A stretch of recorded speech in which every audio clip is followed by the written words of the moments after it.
Bonjour à tous, donc aujourd'hui c'est le samedi, jour de Shabbat, en ce jour le Seigneur a mis dans mon cœur une parole de Matthieu 5, verset 17, et je voulais expliquer un petit peu par l'Esprit du Père ce que le Maître a voulu enseigner à ses disciples et à celles et ceux qui ont un cœur disposé et des oreilles pour entendre. Alors, je vais vous lire ce passage, Matthieu 5, verset 17. « Ne pensez pas que je sois venu abolir la loi ou les prophètes. Je suis venu non pour abolir, mais pour accomplir. » Qu'est-ce que ça veut dire? Alors, il faut savoir que le Seigneur, Jésus-Christ, a été envoyé par le Père. Il est la parole faite chair. Dans un corps en fait, un corps d'homme, un esprit dans un corps humain, et que cette parole vivante a été envoyée par le Père pour rendre témoignage à la vérité. Alors, il y a justement un passage dans Jean chapitre 18, verset 37, où il est écrit « Pourquoi le Seigneur a été envoyé dans le monde ?» Je suis né, c'est le Seigneur qui parle, je suis né et je suis venu dans le monde pour rendre témoignage à la vérité. Je suis né, je suis venu dans le monde pour rendre témoignage à la vérité. Alléluia, gloire à toi Seigneur. Donc Jésus-Christ a été envoyé pour cela, pour rendre témoignage à la vérité. Pourquoi il a rendu témoignage à la vérité? Parce qu'il y avait du mensonge.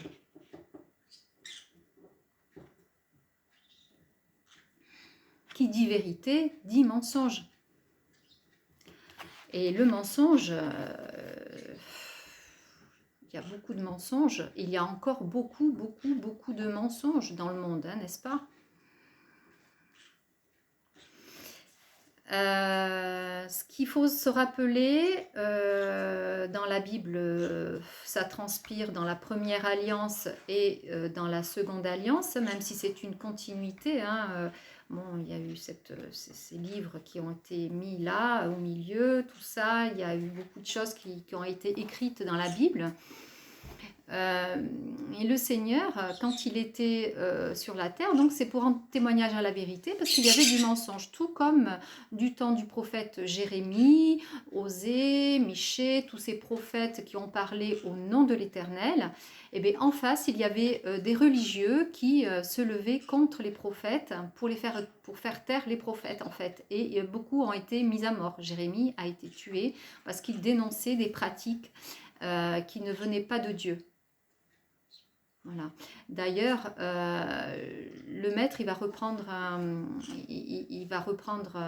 une parole. Enfin, c'est même pas qu'il va reprendre une parole. Il a proclamé la parole où il dit, en parlant au nom du Père, je vous ai envoyé mes prophètes, vous les avez mis à mort. Voici, je vais vous envoyer mon fils et peut-être le respecterez-vous. Et non, ils ont dit tuons-le. Ils ont tué aussi le Fils de Dieu. Voilà. Donc le Père n'a de cesse que d'envoyer ses serviteurs, ses servantes, ses prophètes, son Fils, la parole venue en chair. Et aujourd'hui, continue à envoyer la parole parmi ses enfants, ses serviteurs, ses servantes, et puis pour parler en son nom. Alors, je vais continuer. Matthieu 5. En vérité, je vous le dis, jusqu'à ce que le ciel et la terre passent, pas un seul iota, pas un seul trait de lettre de la loi ne passera, jusqu'à ce que tout soit arrivé. Celui donc qui violera l'un de ces plus petits commandements et qui enseignera aux hommes à faire de même sera appelé le plus petit dans le royaume des cieux. Mais celui qui les mettra en pratique et les enseignera, celui-là sera appelé grand dans le royaume des cieux. Car je vous le dis, si votre justice n'est pas supérieure ou ne surpasse pas celle des scribes et des pharisiens, vous n'entrerez point dans le royaume des cieux. Donc il y avait des scribes et des pharisiens à l'époque du Seigneur, qui étaient donc des scribes, et les scribes, ce sont ceux qui rédigent, et les pharisiens, ce sont donc des religieux, qui rédigent la parole, hein, qui écrit, hein, soi-disant au nom de l'Éternel. Bon, ça, on en parlera tout à l'heure, ou si Dieu le veut, on verra, parce qu'il y a tellement de choses à dire que... donc le Seigneur, il dit que notre justice doit surpasser celle des scribes et des pharisiens. Et le Seigneur, il parle des commandements. Alors, il parle de quel commandement, le Seigneur? Parce qu'il y a beaucoup de choses qui sont écrites dans la Bible. Il y a beaucoup de choses qui sont écrites dans la Bible. Je pense que le Seigneur, là, et c'est ce que je crois, hein, il parle des 10 commandements. Il parle des 10 commandements qui ont été donnés à son peuple pour faire une alliance, Dieu avec son peuple au désert. Donc, c'est pour nous. Ces 10 commandements, c'est dans Exode chapitre 20.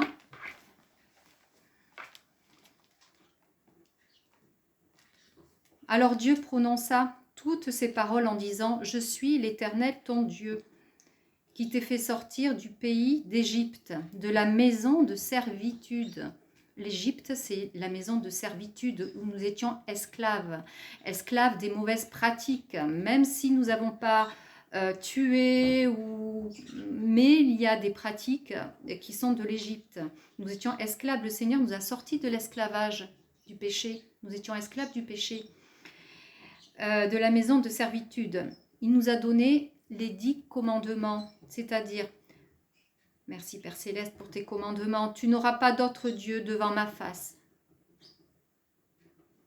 Tu ne, pardonnez-moi parce que j'ai des difficultés pour lire, tu ne te feras pas de statue ni de représentation quelconque de ce qui est en haut dans le ciel, de ce qui est en bas sur la terre et de ce qui est dans les eaux plus bas que la terre. Ah, des représentations. Qu'est-ce que ça peut être, des représentations? Ça peut être plein de choses, les représentations. Ça peut être des choses qui représentent les anges. Ça peut être des choses, des représentations qui peuvent être des croix, des serpents, des croix, quelles que soient des représentations. Le Seigneur est clair, hein, tu ne te feras pas de représentation. Tu ne te prosterneras pas devant elles. Il y a combien de chrétiens qui se prosternent devant la croix du Seigneur, devant la croix de malédiction, la croix? Tu ne te prosterneras pas devant elles et tu ne leur rendras pas de culte. Car moi, l'Éternel, ton Dieu, je suis un Dieu jaloux, qui punit la faute des pères sur les fils jusqu'à la 3e et la 4e génération de ceux qui me haïssent, et qui use de bienveillance jusqu'à 1000 générations envers ceux qui m'aiment et qui gardent mes commandements. Tu ne prendras pas le nom de l'Éternel ton Dieu en vain, car l'Éternel ne tiendra pas pour innocent celui qui prendra son nom en vain. Souviens-toi du jour du Shabbat pour le sanctifier. Tu travailleras 6 jours et tu feras tout ton ouvrage, mais le 7e jour est le jour et le Shabbat de l'Éternel ton Dieu, tu ne feras aucun ouvrage, ni toi, ni ton fils, ni ta servante, ni ton serviteur.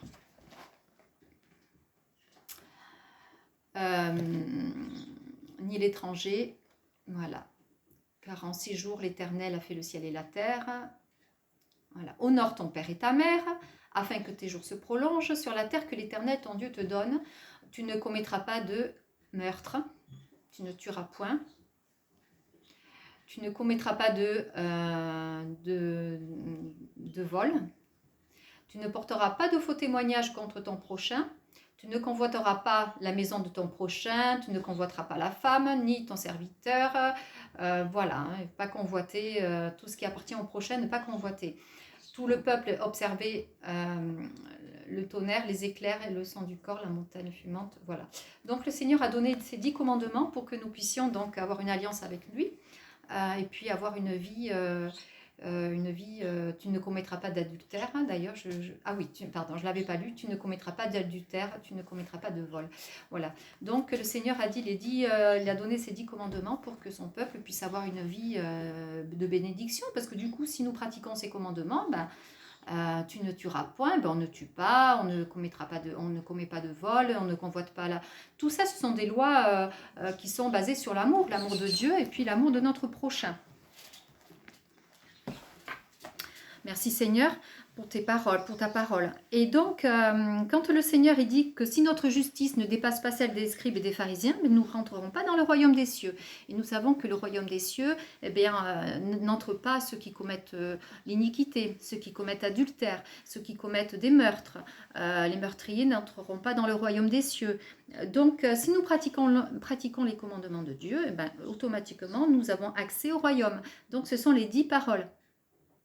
Parce que les scribes et les pharisiens, en fait, ils avaient d'autres lois. Ils avaient d'autres lois. C'était pas des lois de l'Éternel, c'était des lois que eux ont mis en place, en fait. Voilà. D'ailleurs, Jérémie, il dénonçait ça. Déjà, au temps de Jérémie. Le Seigneur, il les a aussi, la parole vivante, hein, Jésus, quand il parlait des scribes et des pharisiens hypocrites, il disait malheur à vous, hein, scribes et pharisiens hypocrites, parce que vous ressemblez à des sépulcres blanchis qui paraissent beaux au dehors et que au dedans vous êtes pleins d'ossements de mort et de toute espèce de pureté, et scribes et pharisiens hypocrites. Eh oui. Eux, ils avaient aussi des choses, des religieux, c'était, voyez.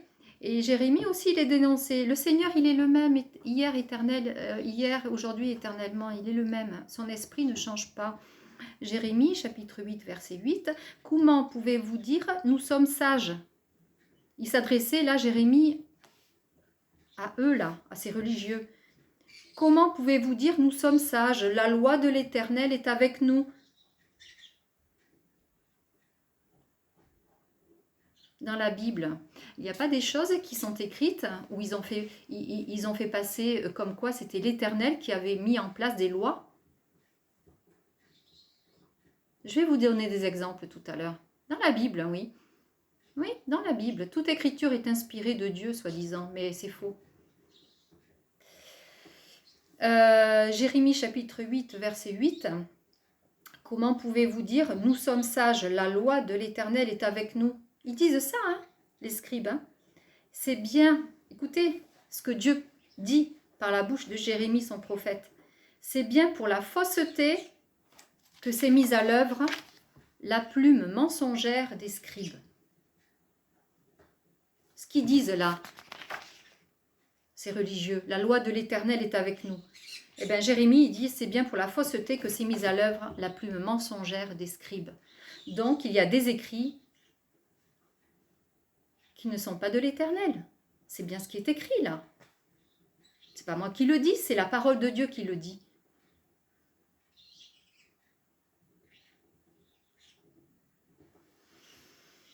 Exemple. Alors on va prendre des exemples maintenant parce que il faut rétablir la vérité.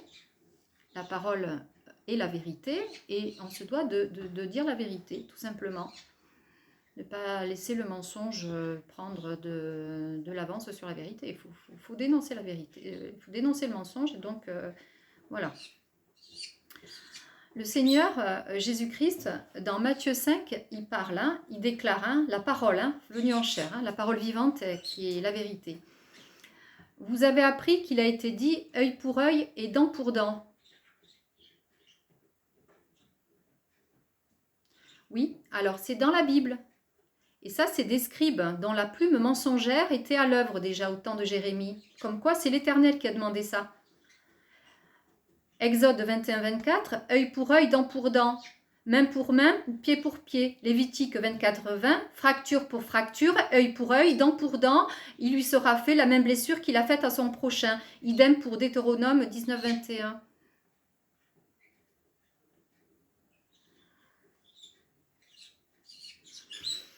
Alors, c'est écrit dans la Bible, hein, vérifiez.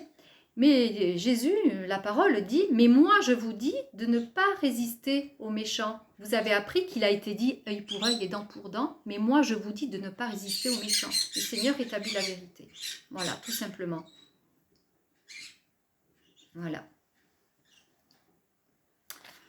Il y a ça, il y a aussi, voilà, ces malheurs scribes et pharisiens hypocrites, hein, ce sont des religieux qui ont écrit ça. Ça vient pas de Dieu, ces lois-là. Hein, voilà, il faut dire la vérité. Encore autre chose. Le Seigneur, il dit, Osée, le prophète Osée qui déclare « Car j'aime la piété et non les sacrifices ». Osée 6,6. Matthieu 9,13, Jésus qui parle. Apprenez ce que signifie « Je prends plaisir à la miséricorde et non au sacrifice ». Je ne suis pas venu appeler les justes, mais des pécheurs. Donc il associe les sacrifices à une œuvre du mal. C'est un péché alors, les actes sacrificiels. Je ne suis pas venu appeler les justes, mais les pécheurs. Matthieu 12,7, si vous saviez ce que signifie « Je prends plaisir à la miséricorde et non au sacrifice », vous n'auriez pas condamné des innocents. Le Seigneur établit la vérité, tout comme les prophètes. Le prophète Jérémie aussi en parle. Je n'ai point donné... Alors, car je n'ai point parlé avec vos pères, Jérémie, prophète Jérémie, je n'ai point parlé avec vos pères et je ne leur ai donné aucun ordre. Le jour où je les ai fait sortir du pays d'Égypte, au sujet des holocaustes et des sacrifices.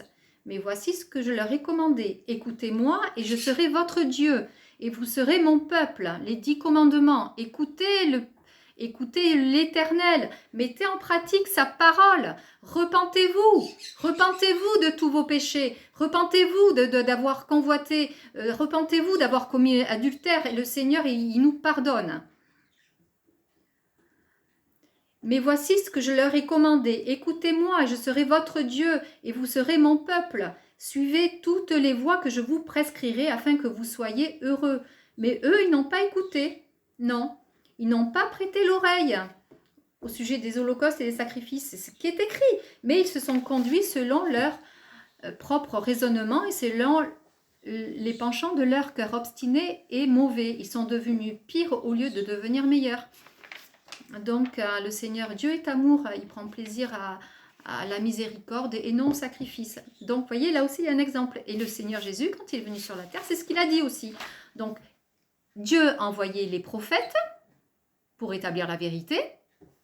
Donc, Jérémie, Osée aussi, Michée, le prophète Michée, il a envoyé son fils. Et puis, bon, il faut dire que les religieux, ils ont mis à mort après les prophètes parce qu'ils disaient la vérité.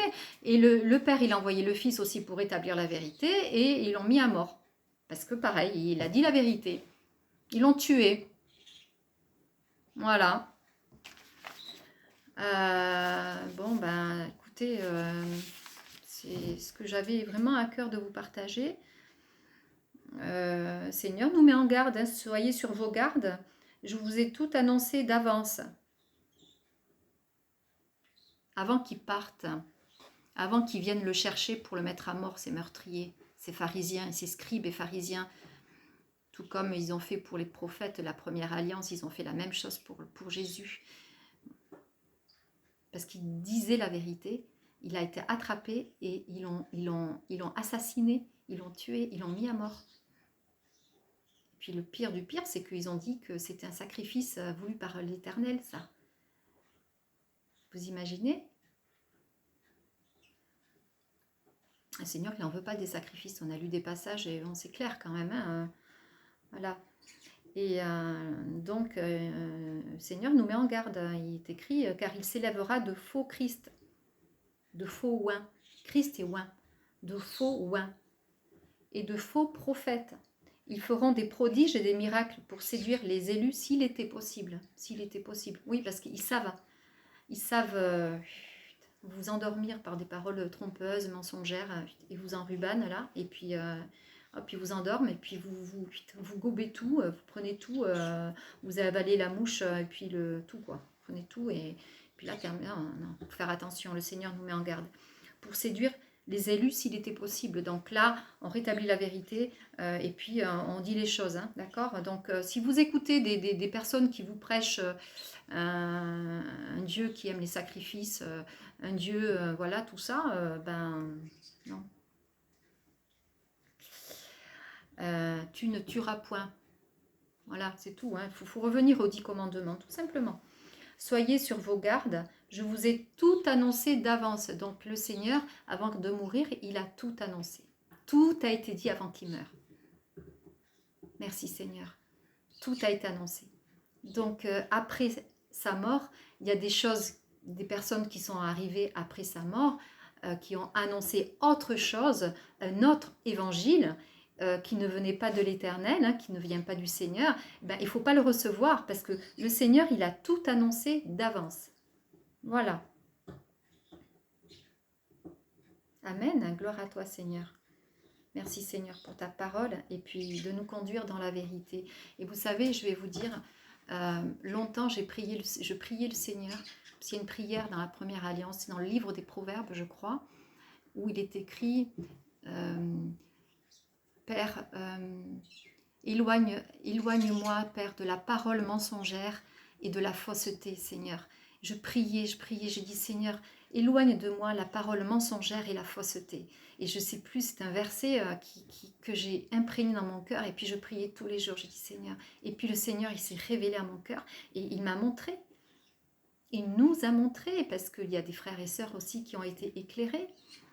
Le Seigneur, il nous montre qui il est, ce qu'il aime, il est saint, et puis en lui, ça lui est même pas venu à l'esprit de mettre à mort, de tuer, Non, si vous transgressez un de ses commandements, vous venez à lui, et puis vous demandez pardon, pardon Seigneur, comme à la femme adultère quand elle a péché.